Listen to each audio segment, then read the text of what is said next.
America और चीन के बीच टैरिफ का मुद्दा लगभग समाप्त हो चुका है। जब अमेरिका ने चीन पर 145% टैरिफ से घटाकर 10% कर दिया।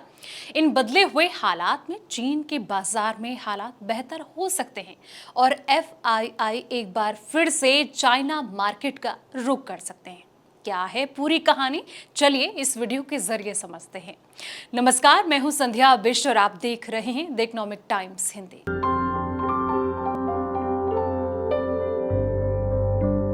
दोस्तों, आपको बता दें कि इस समय भारतीय बाजार ऊंचाई पर है और इसका बड़ा कारण जो है वो है एफआईआई का लगातार खरीदारी करना।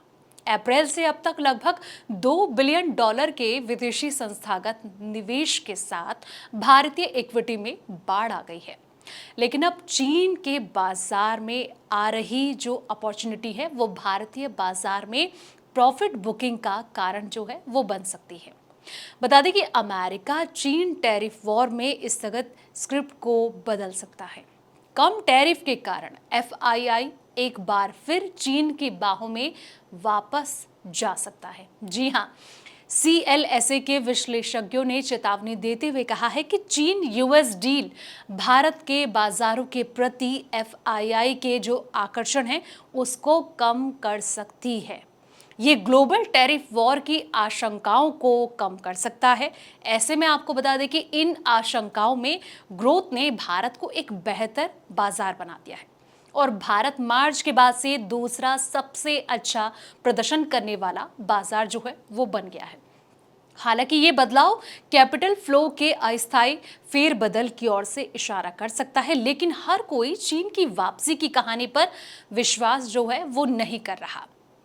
ओमनीसाइन कैपिटल के सीईओ और स्मॉल केस मैनेजर डॉक्टर विकास गुप्ता ने यह कहा कि चीनी बाजारों ने निवेशकों को कोई लॉन्ग टर्म रिटर्न नहीं दिया है। उदाहरण के तौर पर अगर देखा जाए तो एमएससीआई चाइना ईटीएफ 2011 से लेकर आज तक लगभग स्थिर है, जबकि जीडीपी में भारी वृद्धि हुई है। ये कॉर्पोरेट वैल्यू क्रिएशन में गहरी समस्याओं को दर्शाता है। ऊपर की ओर उछाल से कुछ शॉर्ट टर्म प्राप्त हो सकते हैं, लेकिन चीन के लिए दीर्घकालीन आवंटन की जो संभावना है वो नहीं है। गुप्ता ने चीन की आर्थिक गिरावट की ओर भी इशारा किया है।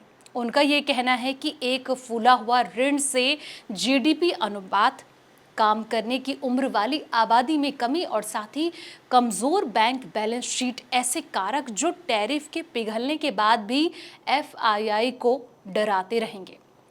आर्थिक सुधार और हाल ही में एफआईआई की जो सफलता है उनकी अपील बढ़ा दी है। चीन में एफआईआई फ्लो में कुछ शॉर्ट टर्म ग्रोथ हो सकती है, इससे चीन को थोड़ा फायदा हो सकता है, लेकिन अभी भारत को नजरअंदाज ना करें क्योंकि चीन इलेक्ट्रॉनिक्स, कपड़ा और कुछ हद तक फार्मास्यूटिकल्स एपीआई में लागत प्रतिस्पर्धात्मक हासिल करने की जो है वो संभावना यहाँ पर बनती हुई नजर आ रही है।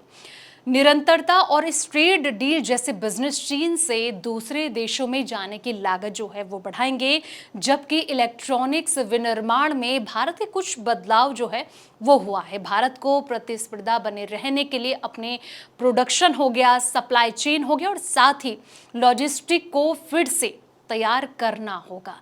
ऐसे में कहीं ना कहीं से भारत को फायदा मिल सकता है।